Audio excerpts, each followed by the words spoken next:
Jean-Pierre Chevènement, bonjour. Je pense Bonjour. qu'il est inutile de vous présenter longuement. Vous êtes une des figures emblématiques de la gauche, plus précisément de la gauche républicaine. Je crois que le qualificatif est important. Fondateur du CRS il y a maintenant plus de 40 ans, vous avez aidé François Mitterrand à mettre la main, si l'on peut dire, sur le PS en 1971 au fameux congrès d'Épinay. Un François Mitterrand avec lequel vous avez entretenu une relation, je crois, très particulière. Un mélange d'affection, de distanciation, de lucidité et de divergence. Je crois que vous admiriez cet être ô combien complexe qu'était François Mitterrand. Je crois qu'il vous le rendait bien, il vous respectait et il vous aimait bien. D'ailleurs, c'est ce qui explique peut-être qu'il vous ait repris après plusieurs démissions. Et tout cela, vous l'évoquez dans votre dernier livre, un livre passionnant, « La France est-elle finie ?» Bien évidemment, la réponse est non. Mais à travers ce livre, ce sont 40 ans de l'histoire de la France qui défilent, 40 ans du rapport de la France à l'Allemagne, du rapport de la France à l'Europe, du rapport de la France au monde.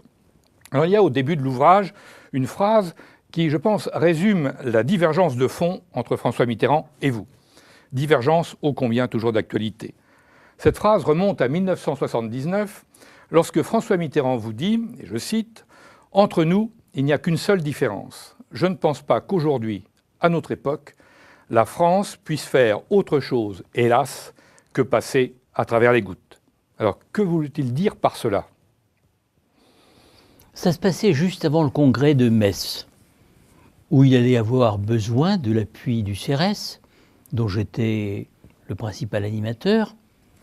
Et ça se passe chez lui, il me reçoit très amicalement, et en me raccompagnant, il me met la main sur l'épaule, et il me dit, voyez-vous Jean-Pierre, il n'y a finalement qu'une chose qui nous sépare, parce que nous sommes d'accord sur tout. Cette chose qui nous sépare, c'est que je ne crois pas, pour ce qui me concerne, que malheureusement, à notre époque, la France puisse faire autre chose que passer à travers les gouttes. Et sur le moment, je ne comprends pas très bien ce que ça veut dire, mais je la note, ce qui m'arrive très rarement, sur un petit carnet, un petit cahier.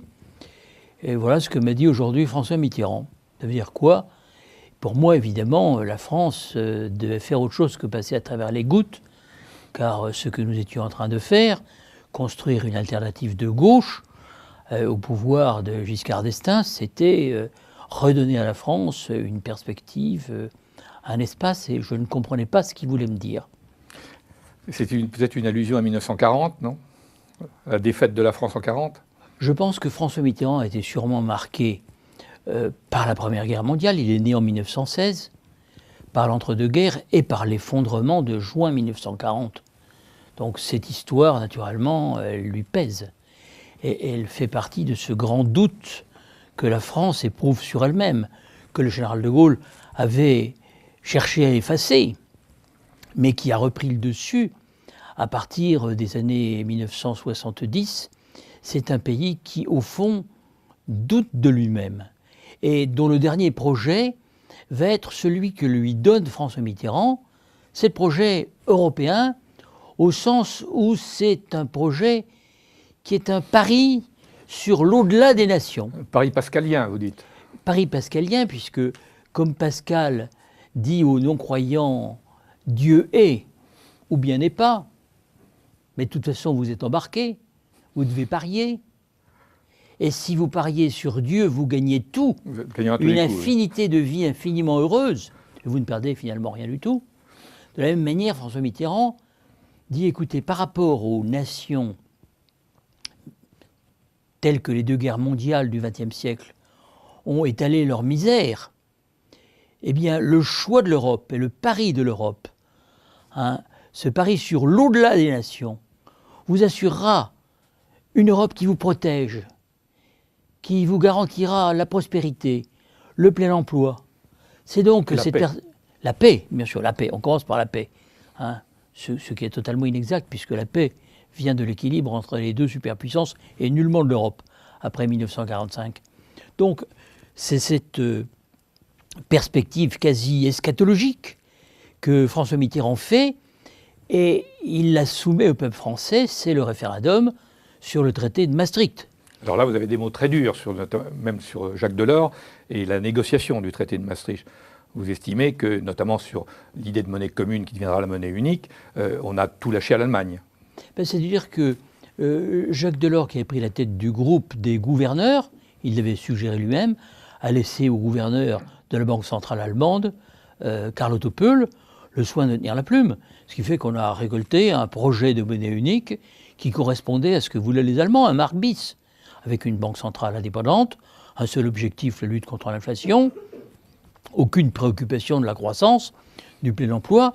Et c'est ce projet qui est adopté par le Conseil européen de Madrid en juin 1989, 4 mois avant la chute du mur.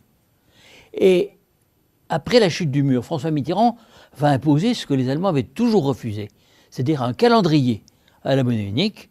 Et finalement, la monnaie unique entrera en vigueur en 1999-2002.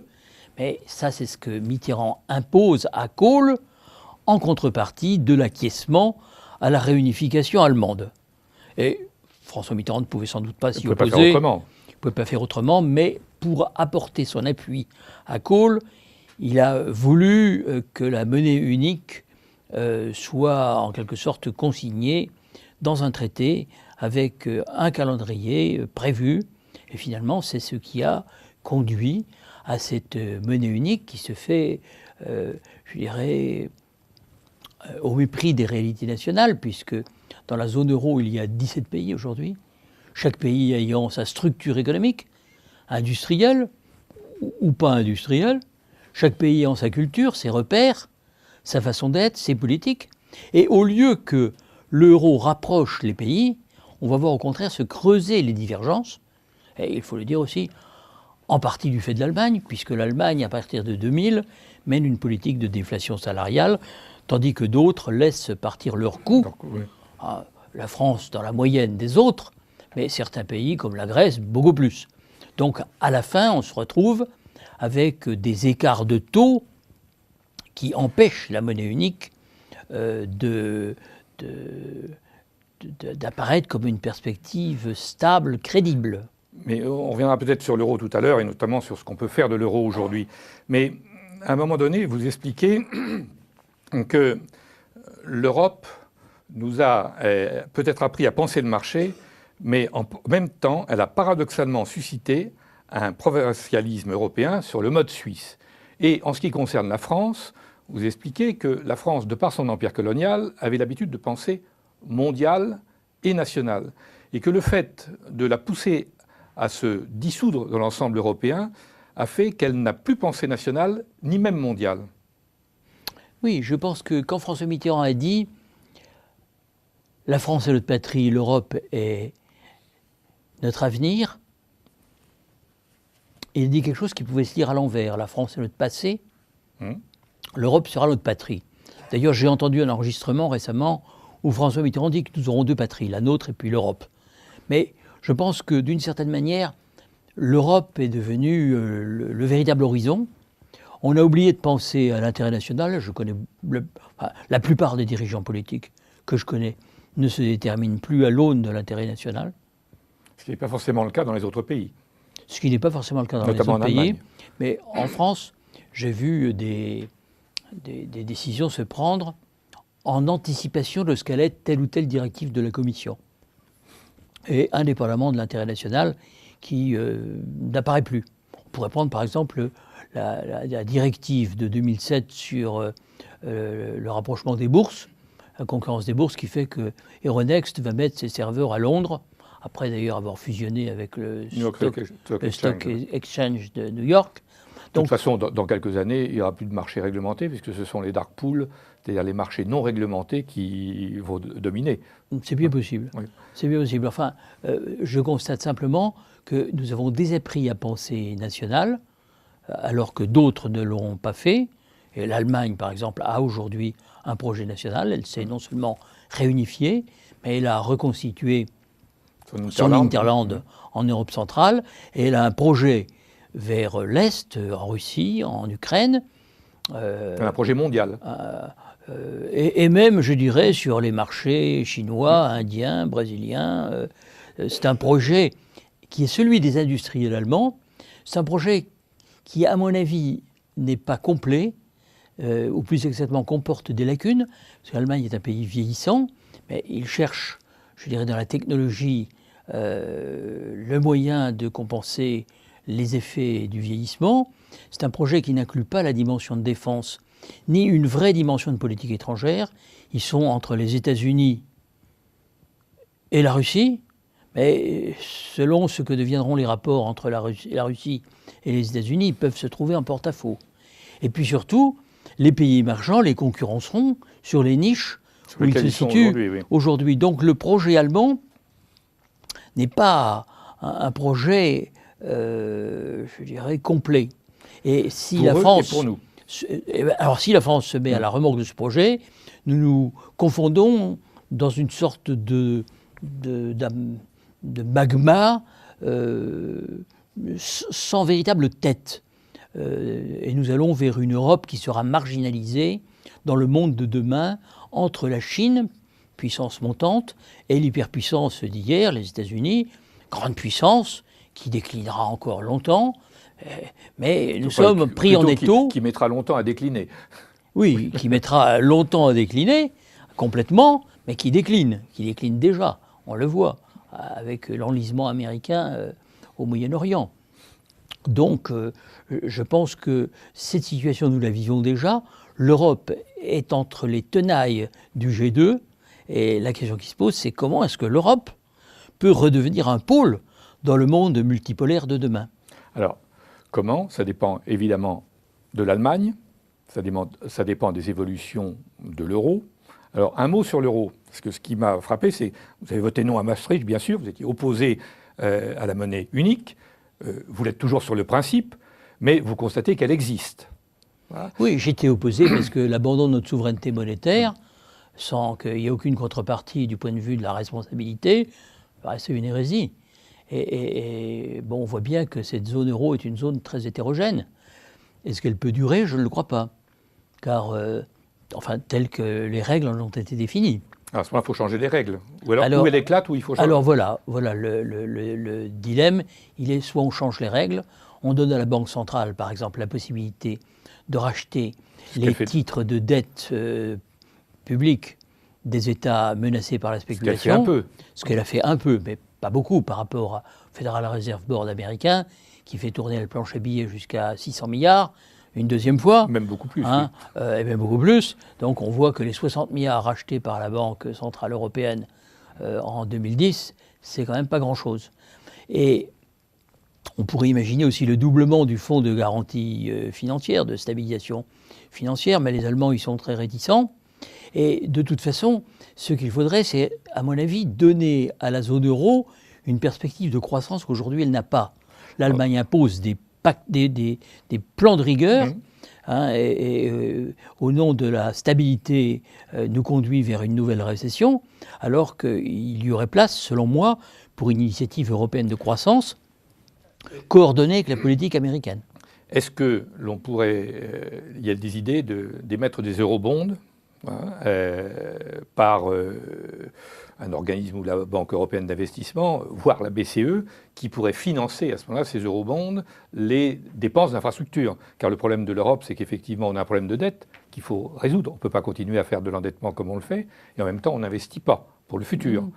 Donc, comment réussir effectivement à résorber les déficits, car c'est nécessaire, on ne peut pas vivre en déficit permanent, et en même temps, investir pour l'avenir.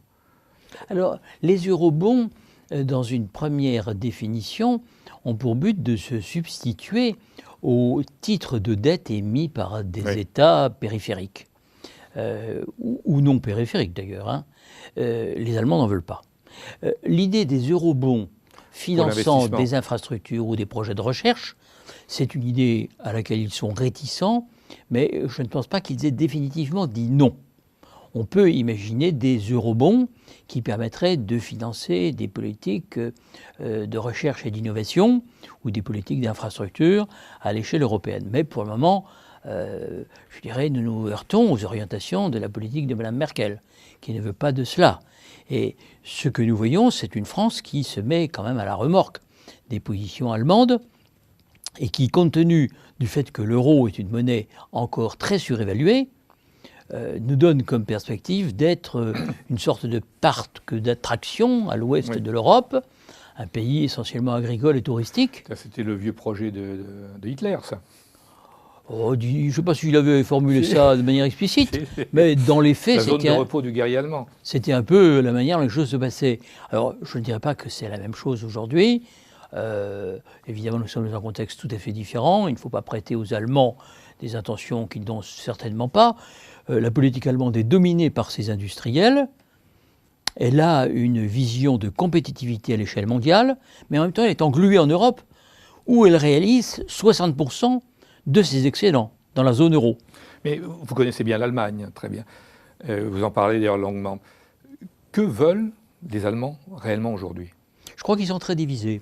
En fait, les syndicats, la gauche allemande, on peut dire, sont assez sur une ligne de croissance et de rupture avec cette politique.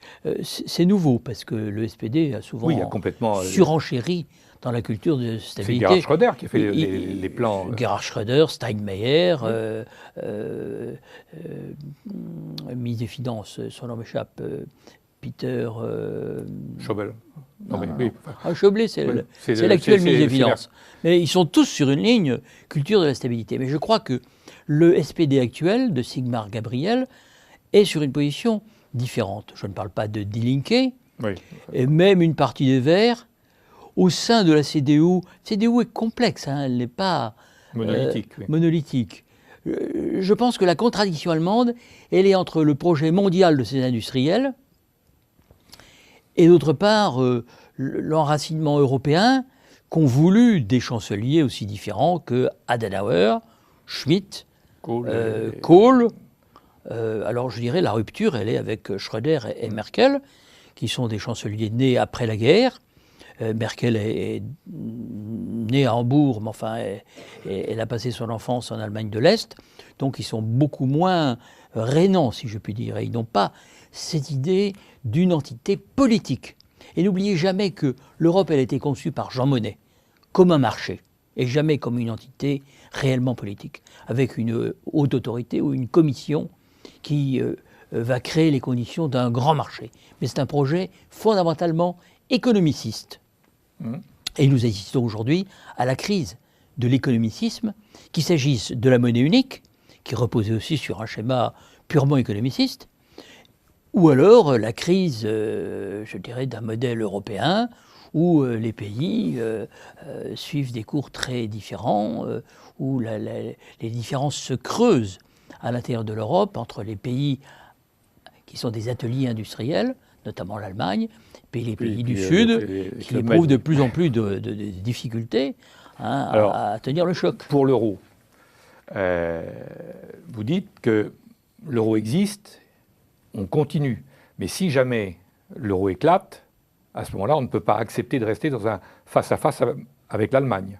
Je pense que la pire hypothèse serait que, après le Portugal, l'Espagne soit obligée de retrouver sa liberté monétaire, parce qu'elle ne pourrait plus le faire autrement, parce qu'aucun pays ne peut durablement emprunter à 7% sur les marchés financiers. Donc il arrive un moment où il constate que c'est plus possible. Donc l'Espagne se retirerait, l'Italie pourrait suivre, et à ce moment-là, si nous restions coincés avec l'Allemagne dans un noyau dur, tel que le concevaient M. Schäuble et M. Lamers quand ils sont venus nous vendre ce projet en 1994, alors là, notre industrie disparaîtrait. Morte, oui. Elle serait, parce que l'Espagne et l'Italie redeviendraient compétitives. Il y aurait l'équivalent de la dévaluation compétitive que ces pays ont faite en 1992. Et puis nous serions, nous, dans une zone d'euro surévaluée, encore plus surévaluée qu'il ne l'était actuellement, donc asphyxiante pour notre économie. Donc le discours à tenir à l'Allemagne, c'est l'euro continue à 17. Si jamais il y en a qui sortent, à ce moment-là, la zone éclate. À ce moment-là, et nous sortons aussi. Et nous sortons aussi, et nous n'allons pas avec vous. Et nous n'allons pas avec vous. Ne comptez pas sur nous pour faire un noyau dur. Ne comptez pas sur nous pour aller dans le sens du projet Schäuble-Lamers. Ce n'est pas notre intérêt vital. C'est la fin de ce qui nous reste d'industrie. Je rappelle 13% aujourd'hui contre près de 30% en 1982. L'Allemagne est toujours à 30%. Donc nous ne pouvons pas accepter cette perspective. Et il faut le dire très clairement, si nous ne voulons pas nous mettre à la remorque, coller toujours aux positions allemandes, coercitives quand il s'agit de la discipline à respecter, et sans autre perspective que cette culture de stabilité qui les arrange, parce qu'ils ont les monopoles techniques, les niches technologiques, que nous n'avons pas. Alors, vous parlez d'une république européenne, hein, on se projette dans l'avenir européen, et c'est une république, en quelque sorte, avec une confédération d'États-nations. Oui, je pense que la grande erreur a été d'ignorer la réalité des nations. Les nations viennent de très loin dans l'histoire, elles ne peuvent pas disparaître.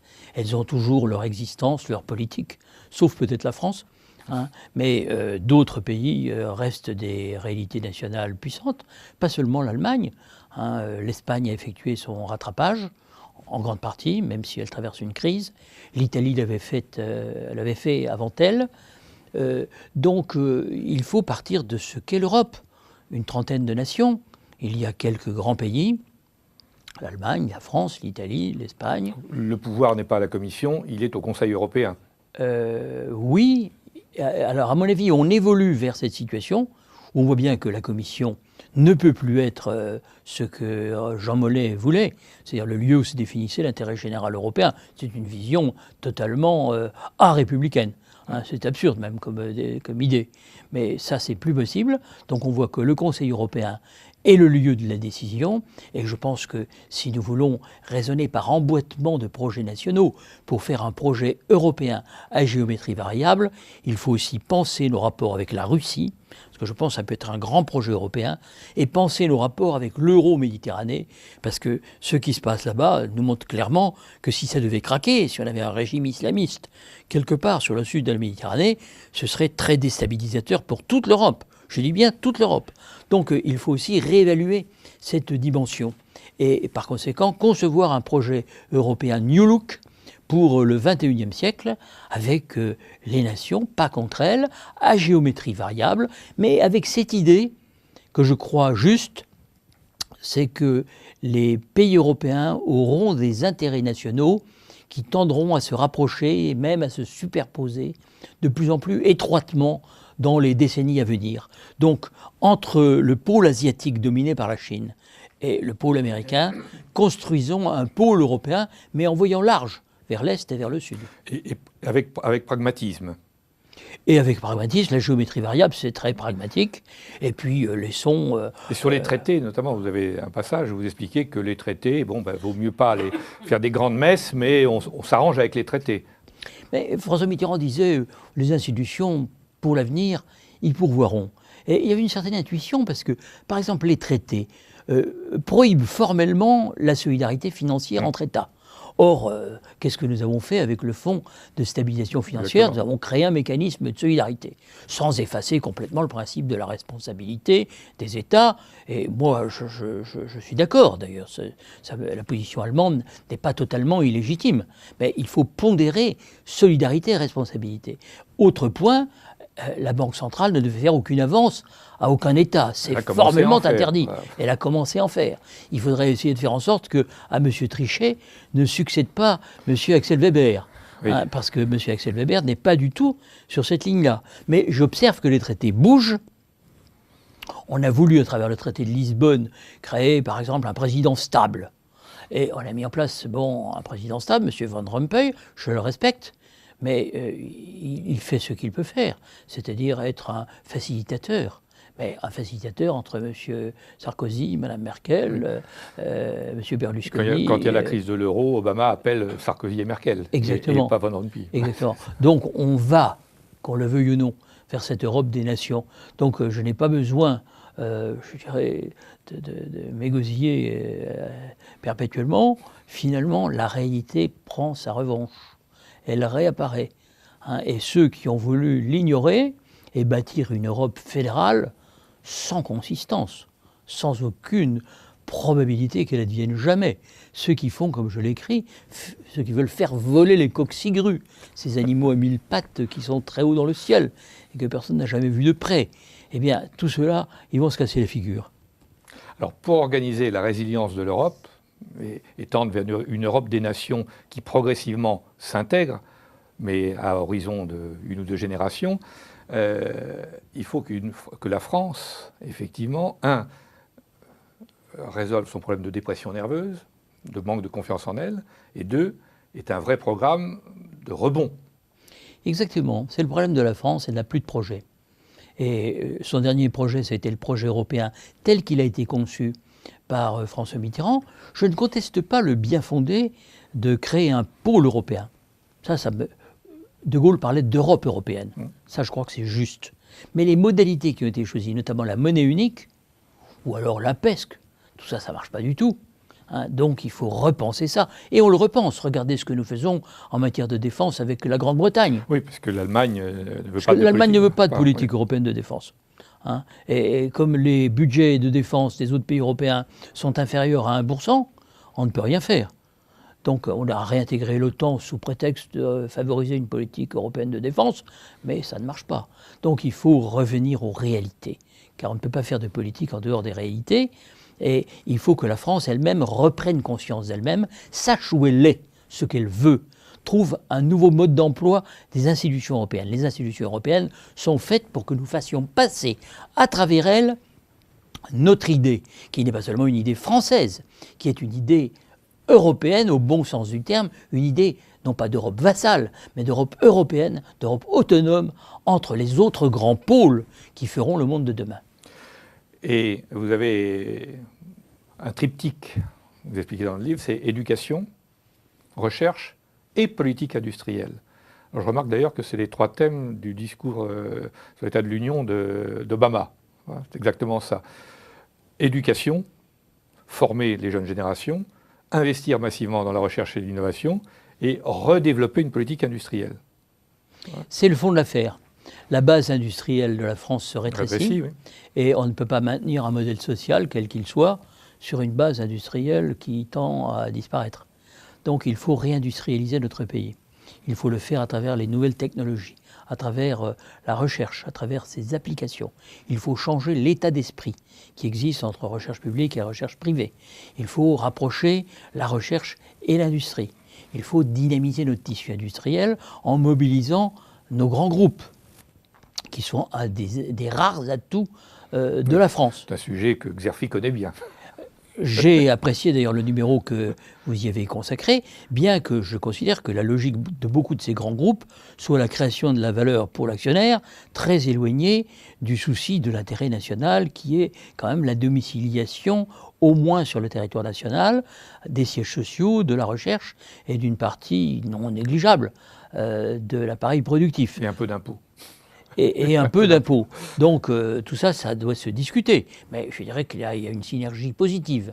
Et je pense qu'une discussion franche et allant au fond des choses ferait apparaître une réelle convergence d'intérêts entre nos grands groupes et l'intérêt de la France comme entité qui doit demeurer au XXIe siècle parce qu'elle est le seul élément qui permette d'équilibrer l'Europe, d'équilibrer l'Allemagne, dans l'intérêt de l'Allemagne elle-même, je dis bien, pour sauver la France, il faut aussi sauver l'Allemagne, qui, d'une certaine manière, a nié son passé, ne veut plus le connaître, et comme le dit un de ses écrivains modernes, un de ses essayistes modernes, Peter Sloterdijk, a voulu simplement épouser la culture des vainqueurs, c'est-à-dire la culture américaine. Or, si on veut que l'Europe existe par elle-même, elle doit le faire à travers toutes ces nations, toutes ces cultures, y compris bien sûr la culture allemande, qui est une immense culture. Jean-Pierre Chevènement, merci.